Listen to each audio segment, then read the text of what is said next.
छात्र छात्राओं का तय किताबी पठन पाठन के अलावा भी कई ऐसी महत्वपूर्ण गतिविधियों को जानना जरूरी है जो उन्हें जीव जंतु जैव विविधताओं प्रकृति पर्यावरण से भी करीब से रूबरू कराते हों।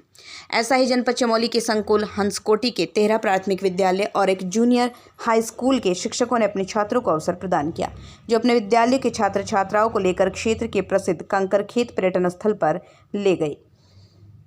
यहाँ आकर बच्चों ने तमाम तरह की प्रतियोगिताओं में अपनी जोहर तो दिखाई ही, इसके साथ ही बच्चों ने बर्फ से विभिन्न प्रकार की आकृतियां बनाकर खूब मनोरंजन किया। बच्चों ने पहली बार किसी ऐसे खूबसूरत पर्यटन स्थल बर्फ का नज़दीकी से दीदार किया तो उनकी खुशी का कोई ठिकाना नहीं रहा। छात्र छात्राओं के साथ गए शिक्षकों और अभिभावकों ने गांवों के कोलाहल से दूर शांत प्रकृति के विहंगम दृश्यों के नज़ारों के साथ उनको पर्यावरण जैव विविधताओं कई महत्वपूर्ण बेशकीमती जड़ी बूटियों से भी परिचित करवाया। गांव और शहर के दूषित वातावरण से बच्चों का ऐसा प्राकृतिक सौंदर्य भरपूर स्थल पर पहुंचे बच्चों ने अपने साथ ले गए खाने के रैपर प्लास्टिक आदि को अपने साथ वापस ले जाकर नष्ट करने की प्रतिज्ञा भी की। इससे लगा कि जीव जंतु और मानव जीवन के प्रकृति और पर्यावरण के प्रति उन्होंने कितना समझा। थराली उत्तराखंड से सुरेंद्र धनेत्रा की खास रिपोर्ट। आज हम शैक्षिक भ्रमण पर कंकरखेत आए हैं और यहाँ काफ़ी सारी बर्फ़ पड़ी हुई है और हमें अध्यापकों द्वारा बहुत सारी अलग अलग आकृतियाँ बनाने को दी गई हैं और हमने यहाँ बहुत सारी आकृतियाँ भी बनाई और हमने यहाँ खाने पीने का बहुत सारा सामान भी लाया है और हमारे दोस्तों ने यहाँ बहुत सारे रैपर्स फेंके हैं। हम इनको उठा के नीचे ले जाकर डिस्पोज कर देंगे वहाँ और फिर हम यहाँ खाना भी लाए हैं। अब हम खाना खाएंगे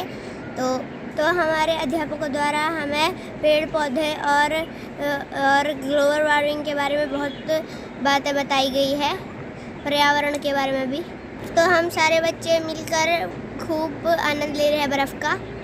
हम काफ़ी ऊपर पहुँच चुके हैं और यहाँ बहुत सी थकान जैसी हमको लग रही है। आज हमारे संकुल हंसकोटी द्वारा बच्चों को एक शैक्षिक भ्रमण करवाया गया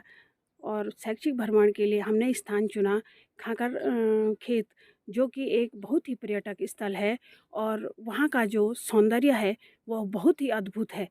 तो हमने बच्चों को जब वहाँ शैक्षिक भ्रमण के लिए बच्चों को ले गए तो बच्चों को रास्ते में यह अनुभव करवाया कि बच्चों किस तरह से जब हमारे पास यातायात के साधन उपलब्ध नहीं थे तो किस तरह से लोग अपना जीवन यापन करते थे, अपने जो रोज़मर्रा की वस्तुएं हैं उनको कैसे यहाँ इधर से उधर ले जाते थे। आज तो हमारे पास यातायात के साधन हैं तो हम अपने जो भी रोज़मर्रा की चीज़ें हैं उन्हें हम गाड़ी, बस, ट्रक या किसी के द्वारा भी इधर से उधर या ले जा सकते हैं, लेकिन पहले का जीवन इस तरह सरल नहीं था। तो बच्चों को यह अनुभव कराया गया कि पहले किस तरह का जीवन यापन किया जाता था। वहाँ जाकर हमने जो वहाँ के जो सौंदर्य देखा और जो वहाँ की चारों की तरफ प्राकृतिक जो दृश्य देखा वह बच्चों को यह बताया कि आज हमारे जो जिस तरह हम लोग प्रगति की ओर बढ़ रहे हैं और हमारे जो पेड़ पौधे हैं हम उनको काट करके अपने लिए रहने का स्थान बना रहे हैं और जो फैक्ट्रियां हैं वो वायु प्रदूषण है, प्रदूषण किस तरह से आज शहरों में फैला हुआ है। तो यहाँ का जो सौंदर्यकरण है, यहाँ की हवा कितनी शुद्ध है, जो कि यहाँ चारों तरफ पेड़ पौधे हैं, साफ़ सुथरी जगह है। और हमने बच्चों को यह भी समझाया कि बच्चों अगर तुम कुछ भी चीज़ खाने के लिए लेके आए हो तो उनके जो भी रैपर हैं वो सब अपने साथ वापस ले जाएं, ताकि हमारी जो ये प्राकृतिक सौंदर्य है यह इसे हम प्रदूषित ना करें। और बच्चों से वहाँ तरह तरह की प्रतियोगिताएं कराई गई, जैसे कि बर्फ़ में तरह तरह की आकृतियाँ बनाना, और बच्चों ने वहाँ जाकर बहुत ही आनंद लिया और जो बच्चे हैं वो वहाँ के जो सौंदर्य देखकर बहुत ही प्रसन्न हुए।